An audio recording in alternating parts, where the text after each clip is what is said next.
Bienvenue sur la chaîne de Liberty Life. Ici on parle bourse, crypto, immobilier tokenisé et crowdfunding. Hello les amis, j'espère que vous allez bien. Donc, dans cette vidéo, je vais vous faire voir les critères importants dont moi je me focalise pour pouvoir acheter mes tokens sur Realty. Donc il y a quand même beaucoup de maisons qui sont mises en vente chaque semaine. Donc je passe vite fait sur certains critères pour pouvoir prendre ma décision d'acheter ou pas. Donc je vais vous faire voir un peu quels sont mes critères. Donc tout d'abord la qualité de la propriété forcément. Donc on va regarder si c'est une single family, une holding ou un immeuble. Donc si c'est juste une famille qui occupe la maison, si c'est une holding, donc si c'est plusieurs maisons ou plusieurs immeubles pour le même token. Donc ça moi je suis assez fan, j'en ai beaucoup. Ça permet de réduire les risques énormément. Et si c'est des immeubles, donc pareil, je suis un peu moins fan des immeubles, mais c'est quand même donc plein de loyers en même temps. Donc s'il y a des vacances locatives de 1 ou 2 locataires, au moins nos revenus ils bougent pas énormément. Donc, mais par contre des single family, bah voilà, c'est des maisons qui pour moi ont plus de chances de prendre de la valeur dans le temps. Et voilà, c'est peut-être plus facile à louer parce que beaucoup de gens aiment avoir sa propre maison quand même. Donc voilà. Moi je mets des petites sommes là-dessus et après j'ai des plus grosses sommes sur les holdings ou des immeubles. Donc faire attention, le nombre de chambres, le nombre de salles de bain. Plus qu'on a de chambres et de salles de bain, plus qu'on aura des grosses familles, donc des familles avec des enfants. Donc c'est des familles avec des enfants, ça reste plus souvent dans le long terme, donc moins de vacances locatives. Donc voilà. Moi je conseille de choisir au moins 3 chambres, mais bon c'est la plupart des maisons sur des 3, c'est au moins 3 chambres. 3 chambres, 1 ou 2 salles de bain, c'est très correct pour avoir des familles sur le long terme. Faire un petit tour des photos, donc voir si c'est agréable à vivre, si c'est lumineux, si c'est spacieux, si c'est bien agencé. Voilà, donc ça c'est important. L'année de construction, plus que c'est récent, plus qu'on aura on a de chance de tomber sur des locataires qui vont rester longtemps. Il y aura moins de travaux, moins de problèmes de maison. Et ça a plus de chances aussi de prendre de la valeur dans le temps, des maisons qui sont plus récentes. Donc voilà un peu. Après les subventions, donc si les locataires ont des subventions, voilà, c'est un critère quand même important. Après moi je regarde, mais ça m'empêche pas d'acheter pour autant, mais c'est un critère où on peut se dire qu'on peut mettre un peu plus sur ce token, investir un peu plus. Au moins, voilà, en cas de coup dur, en cas de crise, les locataires ont plus de chances de rester, quoi. Parce que sur des 3, c'est quand même extrêmement pauvre, donc dès qu'il y a une crise, tous les pauvres sont mis à la porte malheureusement. Donc ouais, faire attention à ça. L'emplacement en immobilier, c'est ultra important. On va regarder par rapport à la distance du centre-ville, par rapport à tout ce qui est commerce, restaurant, travail, les parcs. Donc bien faire attention un peu à tout ça. Les nuisances sonores, donc regardez si on n'est pas près d'un aéroport, près d'une ligne de chemin de fer, d'une autoroute. Donc allez faire un tour sur Google Maps pour pouvoir checker un peu tous ces points. Et le quartier, voilà, aller se balader un peu en quartier, voir s'il est agréable à vivre, s'il n'y a pas des cabanes partout, parce que sur Détroit il y a souvent des cabanes de maisons abandonnées suite justement aux crises. Donc faut que ça soit agréable à vivre. Donc regardez si les poules sont propres, s'il n'y a pas des poubelles partout, si ça donne envie d'aller se balader, si ça donne envie d'y vivre en tout cas. Bien sûr, le prix, quoi. Donc le prix sur Détroit, il se situe entre donc le prix du square feet, ouais. Donc on va regarder le prix du square feet, le prix du loyer et le prix d'achat. Le prix du square feet, il se situe entre 30 et 60 $ environ.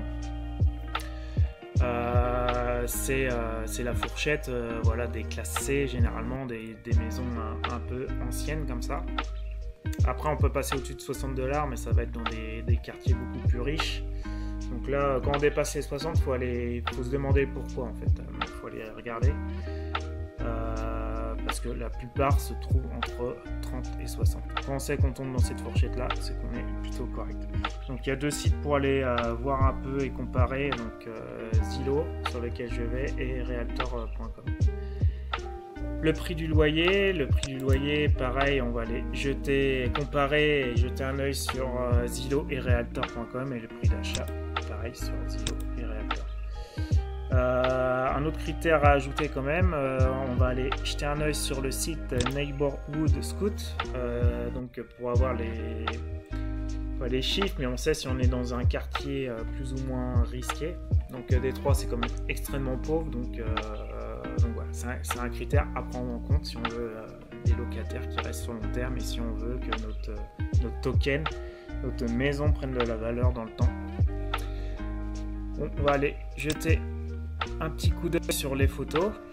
Donc là, j'ai choisi une maison qui est en réinvestissement lundi. Donc on va regarder vite fait les critères. Ici, on a 10,11% de rendement espéré. C'est plutôt au-dessus de la moyenne générale sur Realty. On tombe plus autour des 9,5. Après, voilà, hein, c'est normal pour une maison aussi ancienne. Donc 10,11, c'est un beau rendement. Là, c'est le début de la location, donc on va attendre un mois. Voilà, d'habitude, on attend entre 15 jours et 2 mois.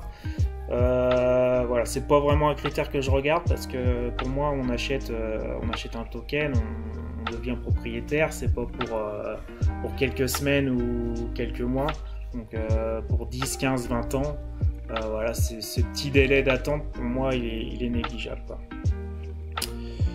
Donc là, on voit que c'est une single family, et donc l'année ancienne. Et là, voilà, important, 4 chambres, une salle de bain 5. Donc on peut avoir une grande famille, une famille avec des enfants qui risquent d'y rester sur le long terme, en tout cas. Donc de la location de long terme. Bien faire attention, car le court terme sur Realty, je vous le conseille pas. Voilà, j'avais acheté celle au Panama qu'ils ont, voilà, ils avaient espéré du 7,5%, et voilà, on est descendu à du 4%, maintenant on est à du 5%. Donc ils savent pas gérer le court terme, donc je vous conseille de choisir que du long terme. Et même sur la Floride, ils en avaient, et c'est descendu quasiment à 0% de rendement. Donc je vous conseille pas. Déjà loué, et là pas de subvention. Après, il faut regarder aussi, bien sûr, la surface intérieure, donc 1400, on a une belle surface de terrain aussi. Voilà, et le prix du loyer qui se situe ici, 980 $. Donc on ira voir si c'est correct. Et là, le prix d'achat de la maison à 56 500, et les 4 000 $, de rénovation prévue avant la mise en location. Déjà, c'est lumineux, on n'est pas enclavé entre des immeubles, il y a de l'espace sur ce côté-là, voilà, il y a des arbres, des arbustes, donc voilà, c'est en briques. Ça, pour moi, c'est un aspect un peu plus costaud que du bois, quoi, et on voit que ça tient quand même mieux dans le temps. Voilà, c'est plutôt pour une maison qui est de 1926, voilà, pour moi c'est plutôt correct, hein. Il y a un petit jardin, donc on va voir que l'enveloppe travaux, il y a 4 000 € d'enveloppe travaux là-dessus, et ça va être alloué donc pour la peinture et pour le jardinage. Donc à mon avis, ça va être refait, ça va être plus agréable, plus propre en tout cas pour nos locataires. Et la peinture sûrement à l'intérieur, je suppose. On voit que les façades des voisins sont quand même correctes. Le quartier, voilà, ça se donne envie d'aller se balader. Les poules sont tondues, c'est entretenu, il n'y a pas des poubelles partout. Voilà, dans Détroit, je me suis baladé dans plus d'un quartier et ça donne loin. Ouais, il y a plus d'un quartier qui donne pas trop envie d'aller se balader. Là, ça va, c'est plutôt agréable. ensoleillé. Là, on a des photos de l'intérieur, donc c'est pas toujours le cas sur Realty. Question d'assurance, question de locataire à l'intérieur. Donc là, on va en profiter pour regarder si c'est propre, si c'est lumineux, si c'est spacieux. À première vue, ça donne cette impression-là. On voit que le carrelage là, il serait bon à refaire, quoi, mais voilà, c'est quand même assez spacieux, assez propre pour une maison qui est aussi âgée que ça. Donc, niveau photo, pour moi, ça me plaît. On va aller regarder un peu la distance par rapport au centre.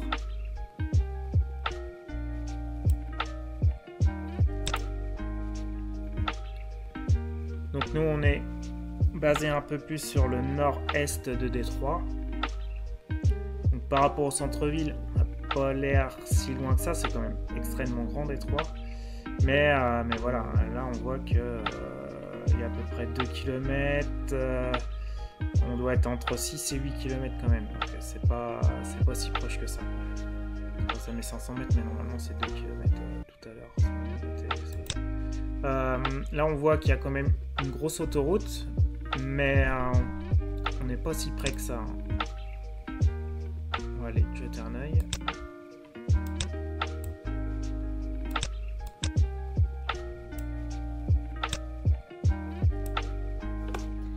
Donc là, ouais, il y a la grosse autoroute qui est là, mais on voit que ici c'est à peu près 200 mètres pour cette distance-là, donc 200, 400, 600, 800, ouais, on doit être à 800, 1 km.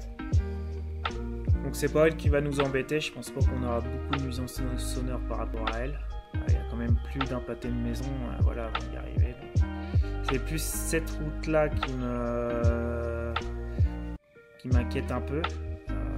Quand même vachement proche. Après j'ai été jeter un coup d'œil dessus, c'est une 2x2 voies mais de ville, donc la circulation doit pas être si rapide que ça, mais voilà, on est quand même proche. Pour moi ça, on va l'entendre quand même. Donc, petit critère négatif au niveau de ça. Et ici on voit il y a une ligne de chemin de fer. Est-ce qu'elle est encore en service aujourd'hui? Je sais pas, mais voilà, ça fait quand même ligne de chemin de fer ici et grosse route ici. Donc, point négatif pour ça. Donc j'ai pas trouvé de parc à proximité. Par contre, on voit qu'il y a quand même des églises, des restaurants. Là, le long de la route, il y a des shops. Il y a un McDonald's qui est ici. On n'est pas perdu non plus, donc on a accès quand même à l'autoroute assez proche, à la 2x2 voies de ville qui est assez proche aussi. Donc on n'est pas perdu au milieu de la pampa, donc pour moi pour ça c'est un critère positif, quoi. On peut aller se balader vite fait dans le quartier. Donc voici notre maison. Comme je vous ai dit, il n'y a pas de, c'est assez ouvert sur le côté, c'est agréable. Il y a des arbres, il y a de la verdure, les pelouses sont tondues, donc pour ça c'est agréable. Les façades des voisins sont jolies. Ce qu'il faut regarder, s'il n'y a pas trop de cabanes aux alentours. Donc de souvenirs, j'en ai vu une ici. Donc là, on voit bien que c'est une cabane. Et ce qui est bien là, c'est qu'on peut remonter dans les années. Donc en 2013, de souvenirs, elle est habitable. Elle était habitée, ouais. On voit, il y a le jardin est entretenu et il y a la voiture sur le côté.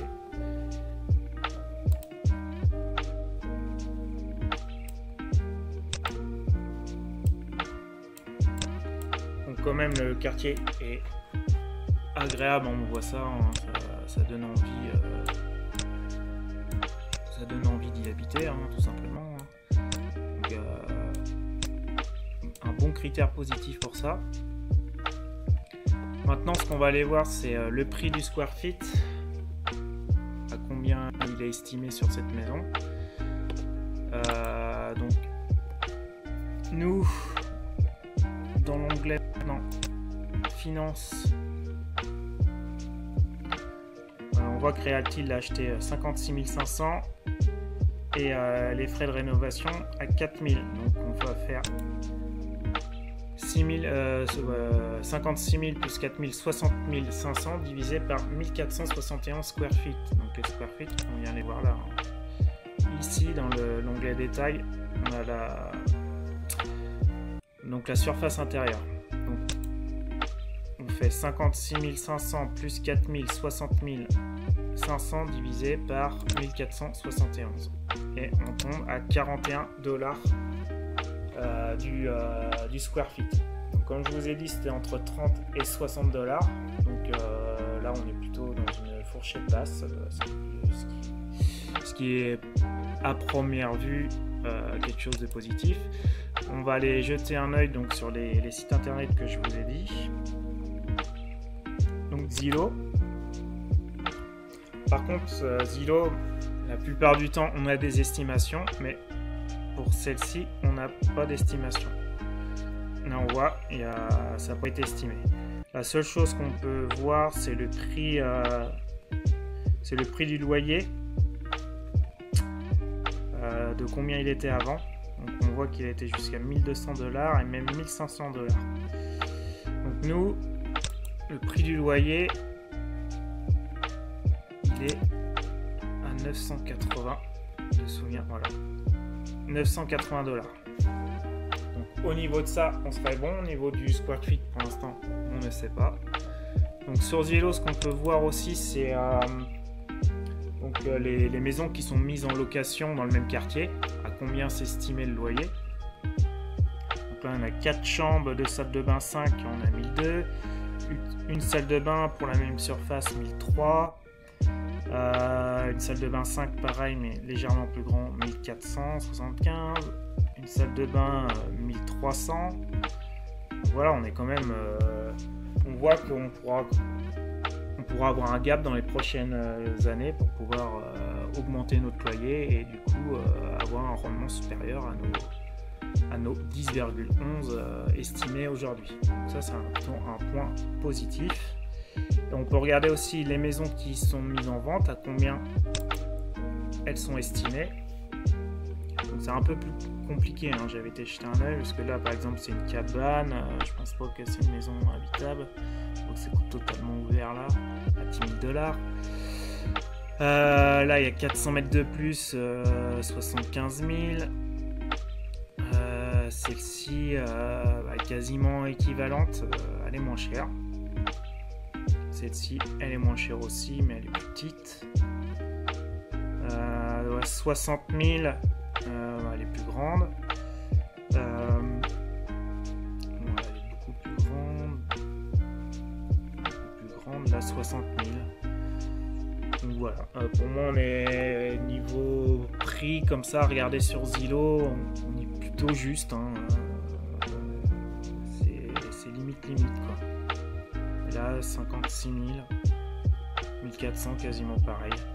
Donc ouais, on est plutôt juste voir au-dessus à regarder comme ça sur Zillow. Donc c'est bien pour ça d'aller comparer sur plusieurs sites. Donc on va aller sur realtor.com. Alors ici il y a trois sociétés d'estimation qui ont été donc là on voit il y a 3 fournisseurs d'évaluation. Donc nous on est en 2024 bientôt. Et là la fourchette elle est entre donc pour cette maison là entre 52 000 et 68 000. Donc nous 60 500 ça paraît plutôt correct. Est-ce qu'on peut descendre aussi? Là on voit qu'elle a été estimée. Et là on voit pour cette maison là, la 1230, 68 400 et nous 60 500. Donc voilà, sur Zillow on serait plutôt limite en dessous, sur Realtor on sera limite au-dessus, ou pareil. Donc voilà. Niveau prix de sortie, voilà, prix d'achat de la maison, on va dire que c'est correct. Niveau loyer on est en dessous, et le square feet, donc par rapport au prix de vente, on estime qu'on est plutôt correct. Maintenant on va aller jeter un œil donc à la criminalité. Donc là on voit toutes les zones sur Neighborhood Scout, donc toutes les zones qui sont de plus que c'est clair, plus que c'est safe, plus que c'est foncé, plus que c'est risqué. nous on se situe ici. Donc on est dans une zone par ici, donc au milieu. Faut s'estimer chanceux hein, d'être dans une zone au milieu sur Détroit. Donc pour ça on est plutôt bien. Ouais. Ce qu'on peut aller voir aussi sur ce site là, c'est dans Overview là. Donc là c'est estimé donc les quartiers les plus les plus chers en rouge et les moins chers en jaune clair. Donc on voit plus qu'on sera proche de le centre-ville, plus que c'est cher. Et nous on est quand même dans une portion où c'est estimé peu cher, donc d'où nos $41. Voilà, ça veut dire qu'on est bon en fait, on est dans la fourchette basse, donc c'est normal. Dans le descriptif, donc là faut cliquer là-dessus maintenant et on arrive ici, on a un descriptif aussi du quartier. Donc c'est plutôt intéressant d'aller jeter un œil là-dessus. Il nous est dit le nombre de vacances locatives qu'il y a, le pourcentage de vacances locatives qu'il y a dans le quartier. Alors je l'avais trouvé, il se trouve ici. Donc là on a 43,2% de résidences vacantes. Donc c'est quand même un chiffre important. Après c'est Détroit, pour Détroit c'est plus ou moins des chiffres on va dire normaux quoi, mais voilà, ça à prendre en compte, c'est quelque chose c'est pour ça qu'on a des rendements aussi élevés sur Détroit, c'est qu'il y a du risque. Le critère qui est intéressant à aller voir là-dessus aussi, c'est on voit que donc les résidents ils mettent entre 15 et 30 minutes pour se rendre au travail, dont 38,8% des résidents y travaillent. Donc c'est intéressant, voilà, on est dans une distance qui paraît plutôt correcte pour que les gens restent sur le long terme dans ce quartier-là, quoi.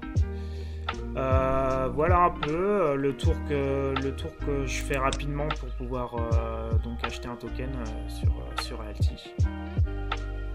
Donc ça c'est une maison qui sera mise en réinvestissement, donc c'est à dire que tous nos loyers qu'on reçoit le lundi vont être investis dans cette maison là. Donc moi je pense que je vais me positionner là-dessus. Le prix du loyer en dessous, le prix d'achat est plutôt correct, la criminalité est moyenne. Voilà, on est près d'une grosse route, mais pas non plus si près que ça. Le quartier est agréable à vivre. Et voilà, c'est lumineux, il y a de l'espace autour. Donc je pense que c'est une maison qui est plutôt positive et qui est plutôt correcte. J'espère que cette vidéo t'a plu. Si tu souhaites t'inscrire sur Realty, tu trouveras un lien dans ma description. Tu trouveras aussi tous mes autres liens pour les plateformes de crypto, de crowdfunding immobilier. Et tu trouveras aussi un lien pour la Ledger si tu veux protéger tes cryptos et tes tokens Realty. Donc passe par mon lien en dessous, tu auras $10 de récompense. Et si tu as aimé la vidéo, lâche-moi un pouce bleu et j'espère que tu vas t'abonner. Donc je te dis à de prochaines vidéos. Ciao ciao.